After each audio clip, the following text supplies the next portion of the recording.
사랑하는 성도 여러분, 평안하셨습니까? 5월 25일 월요일 오늘의 말씀을 나눕니다.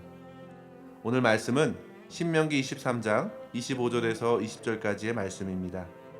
함께 말씀을 읽겠습니다.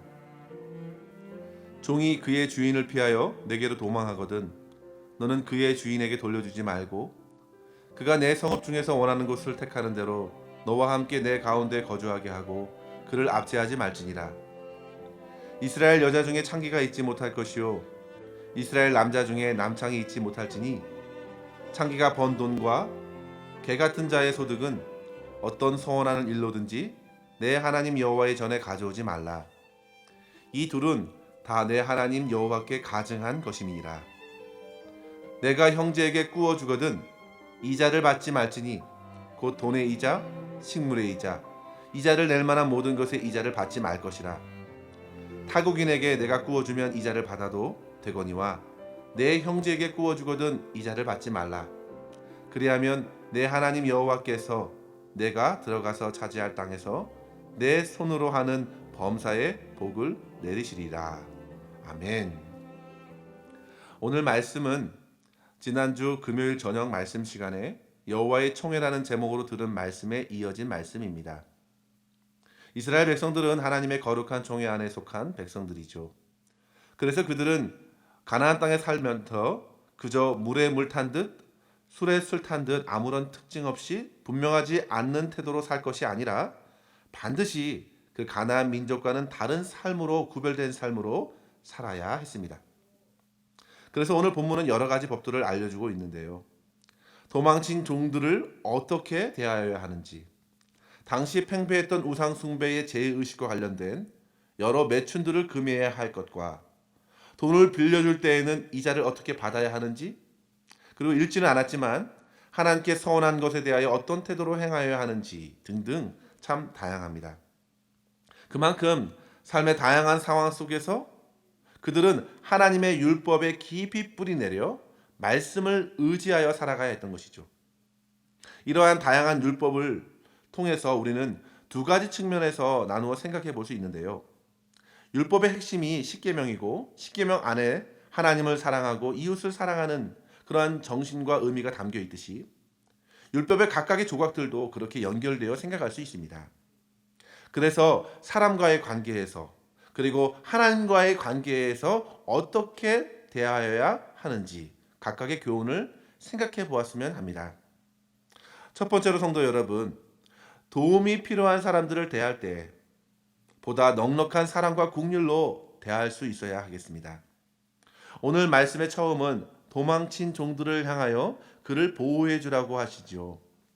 또 마지막 부분은 타국인에게는 이자를 받아도 그래서 수익을 취할 수 있겠지만 가까운 형제들의 도움이 필요할 때 꾸어주되 이익을 취하지 말라고 말씀하십니다. 어떻게 보면 여러 가지 이야기를 하시는 것 같지만 우리는 한 가지 교훈에 이룰 수 있습니다. 바로 자기에게 찾아온 도움의 요청에 우리는 넉넉함으로 돕고 섬길 수 있어야 한다는 것이죠.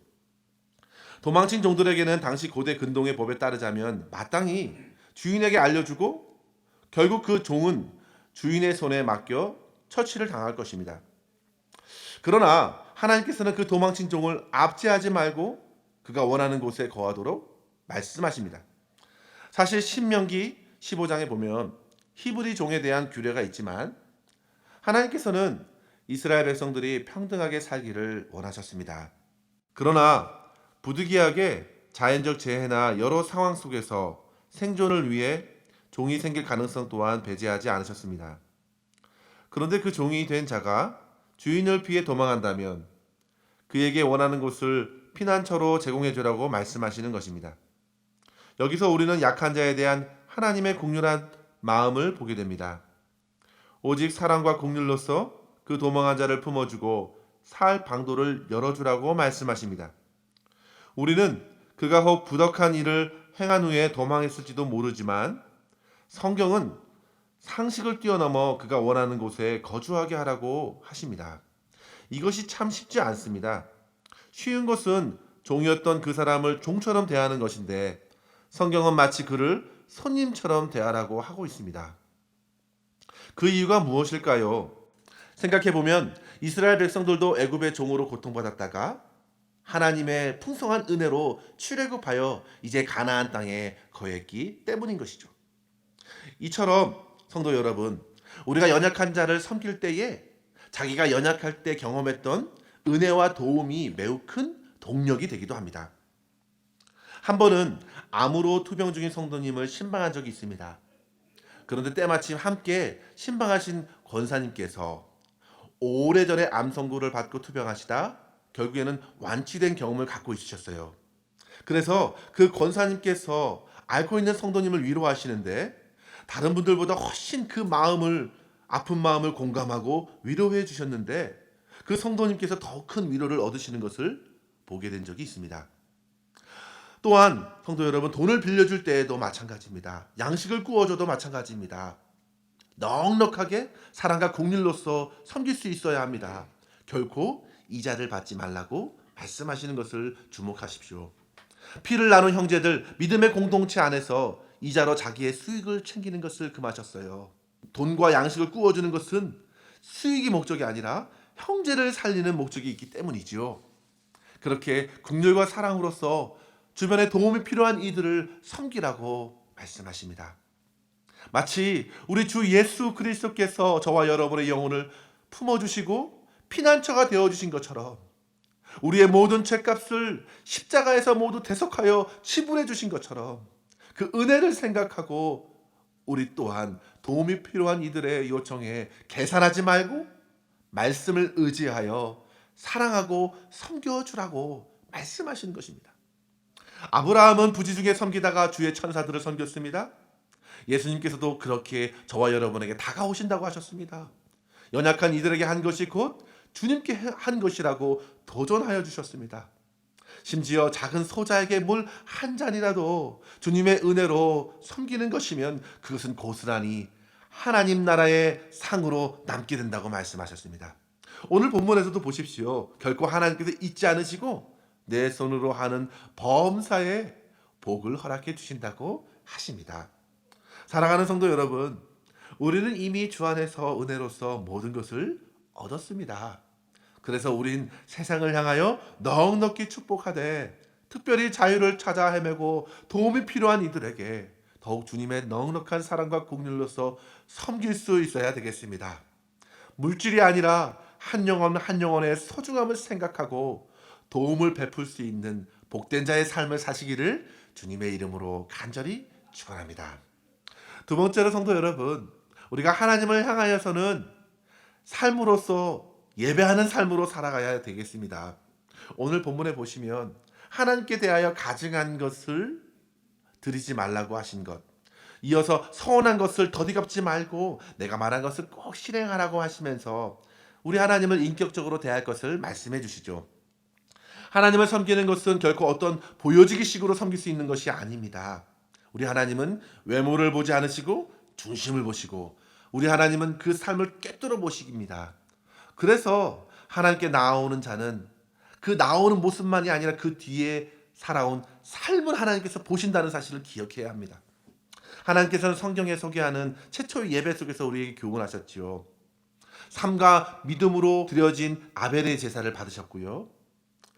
가인도 번듯하게 제사를 지냈지만 가인과 그 제물은 받지 않으셨어요. 하나님께서는 그 제물 뒤에 이미 선을 행하지 않는 그 삶을 보시는 것이죠. 성도 여러분, 오늘 본문에서 하나님께서 가증히 여기시는 것을 말씀하시는 것을 생각해 보십시오. 그것은 하나님을 무시한 제물이었고 예물이었습니다. 18절에 보시면 창기가 번 돈, 개 같은 자의 소득이라 했는데요. 이는 앞절에 몸을 파는 여인과 몸을 파는 남자들의 수익을 말하는 것이죠. 곧 당시 우상 숭배의 행위로서 얻은 수익을 말합니다. 이는 가증한 것이고 매우 싫어하는 것이다.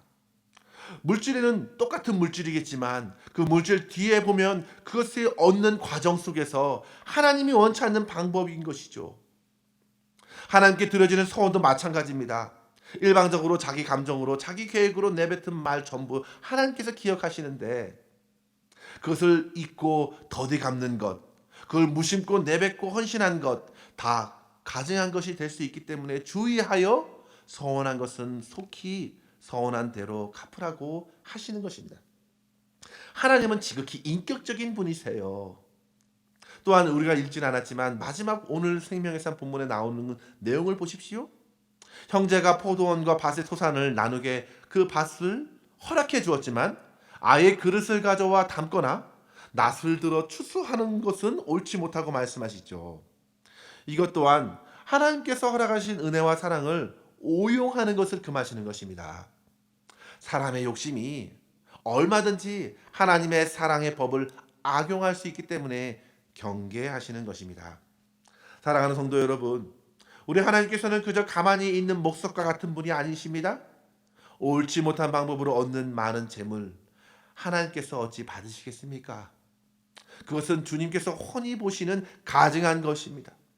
이 부분에서 우리는 주님 앞에 나오는 예배의 과정 속에서 회개하고 또 회개할 것밖에 없다는 사실을 깨닫게 됩니다.